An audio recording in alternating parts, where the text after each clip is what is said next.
Marah itu reaksi kita ketika kita melihat sesuatu yang tidak benar. Marah berkombinasi dengan sabar, dia menjadi nasihat. Masalah itu adalah sudah dibully, marah, nyakitin diri sendiri pula. Nah, dewa yang memurti, dia akan menghancurkan ke adharma. Oke. Kalau kala memurti, dia akan menghancurkan dharma. Gitu.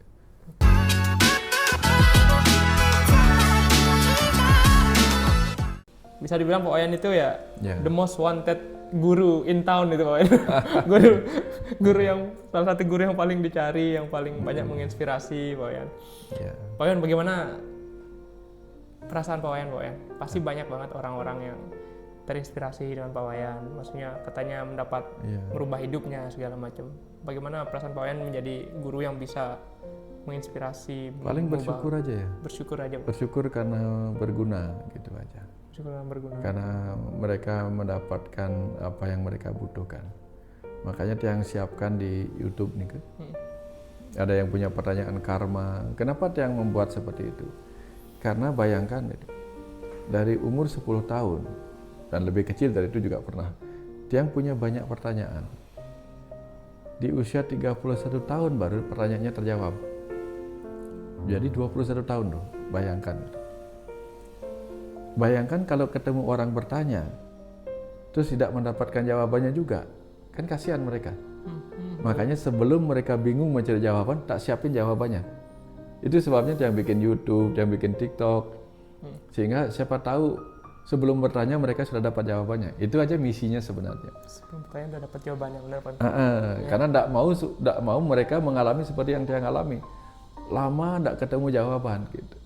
Karena dulu waktu kecil Tiang kan orang yang sangat kritis, mencari jawaban tentang agama, tentang Tuhan, tentang kehidupan. Kalau tidak masuk akal ada kegelisahan di dalam, dan tidak tahu harus tanya pada siapa. Gitu. Nah, Tiang merasa banyak orang memiliki pertanyaan seperti Tiang, dan Tiang tidak ingin mereka mengalami seperti yang Tiang alami, sehingga Tiang siapkan semua itu. Silakan cari di buku ini atau di YouTube Tiang gitu. Jadi sebelum mereka kebingungan udah tak siapin. Itu aja sih tujuannya. Bahwa kemudian akhirnya mereka merasa mendapatkan apa yang mereka mereka cari. Ya berarti Tiang bersyukur sudah melakukan hal yang tepat untuk mereka. Gitu aja. Nggak lebih. Bukan untuk supaya terkenal gitu. Tujuannya nggak kayak gitu. Supaya menjadi diagungkan, dimuliakan. Karena Tiang melihat mereka dengan Tiang sama aja Pak. Sama aja Pak ya? Sama, di dalam itu sama. Roh yang sama, percikan darinya yang sama. Ya. Pak, gimana cara, itu kan istilahnya kalau melihat orang sama itu kan istilahnya tidak pandang bulu Pak Wayan ya. Bagaimana kadang kita kalau melihat pejabat gitu Pak Wayan, ketemu pejabat kayak kayak ini banget kita, tapi kita melihat orang yang lebih rendah kayaknya merasa tinggi. Gimana cara kita bagaimana sih sebaiknya kita itu melihat bertemu seseorang, entah itu dia entah lebih tinggi atau apa, entah status tuh, gimana caranya supaya kita bisa tetap ya sama aja gitu Pak Wayan? Apa memang seharusnya kita harus bersikap seperti itu yang dengan jabatan lebih tinggi dan ini lebih rendah, apa gimana Pak Wayan? Ya mungkin karena Tiang juga pernah melakukan semua bagian dari itu ya. Bertemu tukang sapu, hormat pada mereka karena Tiang juga tukang sapu di rumah. Bertemu tukang listrik, hormat pada mereka karena Tiang juga tukang listrik di rumah kan. Tukang kayu, tukang listrik, penulis, Tiang juga penulis. Pernah dari pejabat di desa, pernah juga gitu. Karena melihat semua itu sama pentingnya. Sama pentingnya. Mau pejabat, mau tukang ini, semuanya sama pentingnya gitu.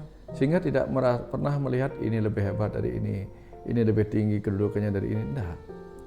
Karena merasa mereka itu semua sama, termasuk Tiang juga dengan mereka sama, jadi ya perlakuannya sama aja buat mereka. Ya kepada orang, banyak orang menyebut orang kecil itu misalnya petani gitu misalnya orang kecil ya kan, membahasakan seperti itu gimana tuh? Petani, kalau dibilang orang kecil, petani itu misalnya hanya petani yang bisa memberi hidup pada presiden gitu. Kalau petani tidak ada, presiden tidak makan nasi. Iya juga. Kalau nelayan tidak ada, presiden tidak makan nasi. Seperti kota misalnya, kota itu mendapat adipura Iya. sebagai kota terbersih. Yang nyapu itu bukan wali kotanya, bukan bupatinya. Yang nyapu itu yang di DKP itu. Iya. Ya, jadi mereka terhormat gitu. Iya. Jadi tukang sapu yang menurut orang lain mungkin tidak terhormat gitu misalnya, kan mereka yang membuat kota itu terhormat sebagai kota peraih adipura gitu misalnya. Kalau kita lihat tukang listrik gitu, kalau mereka nggak ada, siapa yang berani masang listrik di kabel-kabel penuh tantangan di jalan itu kan bisa nyetrum. Iya. Kalau nelayan nggak ada tuh, orang-orang makan ikan dari mana? Gitu. Banyak sekali. Banyak sekali. Sama pentingnya Pak Wayan ya. Sama pentingnya gitu. Nggak ada yang lebih hebat dari ini. Gitu. Semua semua sudah luar biasa di tempatnya masing-masing. Gitu.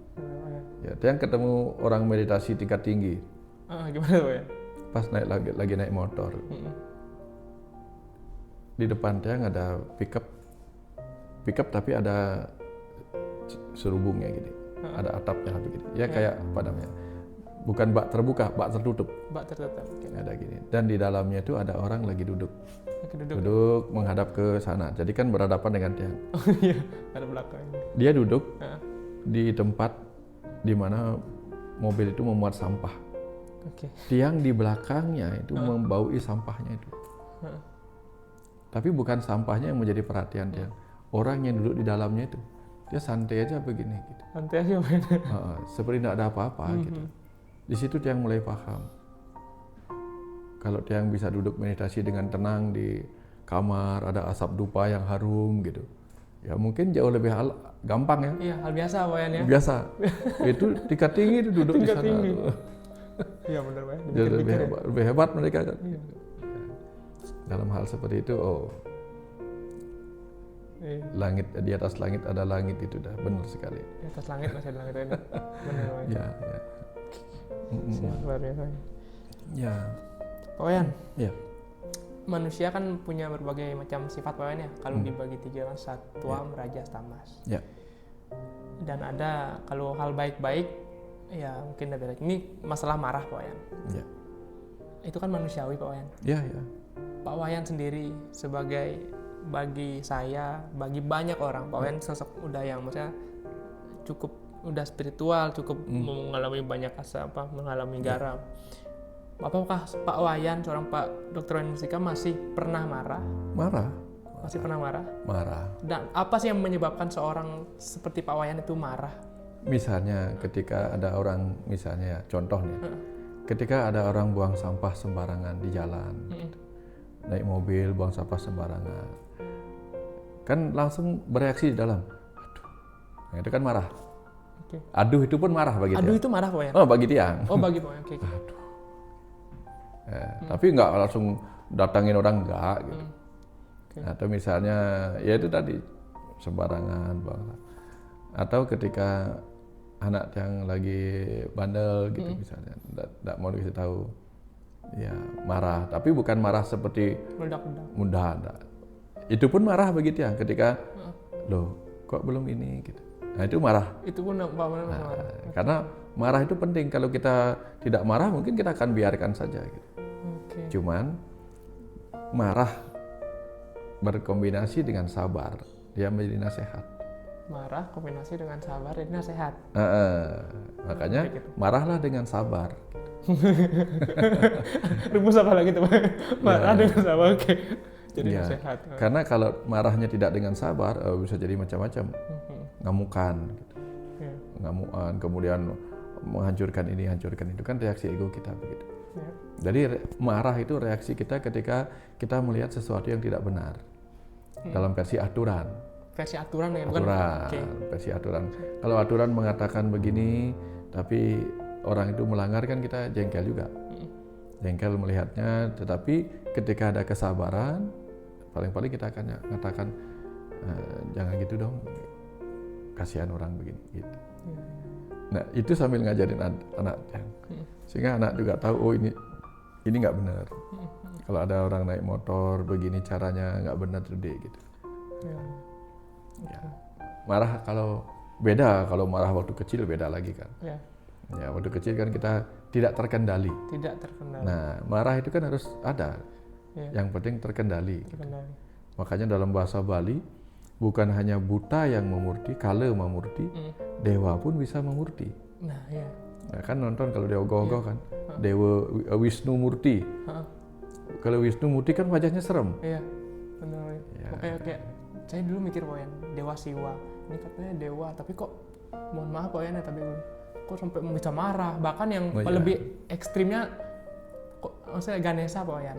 Bisa sampai ini kan Trisulanya memotong leher Ya. Ganesha itu. Makanya saya bertanya itu Pak Yan. Iya. Itu berarti Tuhan pun bisa marah Pak Yan. Iya, artinya sebenarnya ada pesan di situ kan. Ketika Ganesha dipenggal kepalanya dan dicampurkan dengan tubuh manusia gitu kan. Iya tubuh manusia dan gajah itu Pak Yan ya. Iya. Itu Tujuannya pesan, kan Pak untuk Yan. mengatakan pada orang-orang yang manusia yang tidak bijaksana, itu sebaiknya diganti aja kepalanya begitu. Ganti dengan kepala gajah. Makna gajah itu sendiri artinya dua. Kawisesan dan kawiwekan. Gajah itu kan binatang yang kuat, Iya. sakti kuat, wisesa namanya. Mm-mm. Tapi sekaligus dia bijaksana. Dia bisa melihat jauh ke depan, bisa mendengar apa yang belum datang gitu. Nah, kebijaksanaan dan kesaktian itulah diharapkan terjadi pada diri manusia. Jadi manusia berkepala gajah itu artinya manusia dengan kebijaksanaan dan kekuatan. Kebiasaan kekuatannya. Nah, itu sih Itu itu ini, kan Pak. mitologinya demikian, tapi yang dimaksudkan adalah kita harus menjadi pribadi yang bijaksana dan memiliki motivasi diri yang kuat, gitu. Keteguhan yang kuat seperti Ganesha gitu. Seperti Ganesha. Gitu. Oke, Pak. Ya. Itu ya.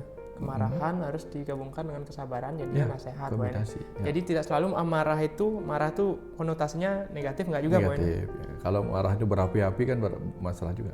Iya, iya. Ada orang yang marah dengan kemiskinannya, Nah, misalnya nih, terus diejek-ejek karena miskin, lalu dia marah. Tapi marahnya itu kemudian diwujudkan dalam bentuk saya akan buktikan bahwa saya juga bisa kaya gitu misalnya. Lalu dia kerja keras, nah kan bagus. akan bagus ya. Bagus. Oh, jadi Iya. jengah tadi ya, Pak. Jengah jadinya. Iya, iya. Nah jadi kalau kita dibully, kamu nggak mungkin bisa seperti itu, kan jengkel kita, marah kita. Tapi lalu kita buktikan dengan kerja keras, akhirnya kita bisa melakukan apa yang menurut orang lain tidak bisa kita lakukan. Itu kan bagus hasilnya. Oke. Yang masalah itu adalah sudah dibully, marah, nyakitin diri sendiri pula. Nah, Itu, Pak. terus dibully terus-menerus, marah, kemudian kayaknya hidupku nggak ada gunanya, lalu dia bunuh diri. Nah, itu kan salah. Iya, iya. Kemarahan yang salah arah gitu. Iya, Pak. Jadi kemarahan yang benar arah gitu. Nah, itulah yang disebut dewa memurti. Iya, Dewa memurti, Pak. Ya, kalau dewa yang memurti, dia akan menghancurkan ke adharma. Oke. Kalau kala memurti, dia akan menghancurkan dharma gitu.